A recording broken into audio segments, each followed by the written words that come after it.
তো হ্যালো বন্ধুরা, চলে এলাম সকালে ছাদে। ছাদে এসে দেখি আমাদের বাড়ির পেয়ারা গাছে একটি টিয়া পাখি বসেছে। দেখো সবাই বসে বসে পেয়ারা খাচ্ছে টিয়া পাখিটি।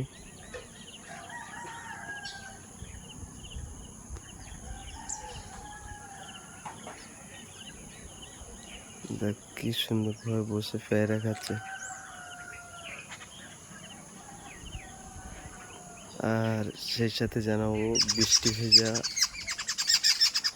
শুভ সকালের শুভেচ্ছা রইল সবাইকে। দেখো কিভাবে বসে পেয়ারা খাচ্ছে।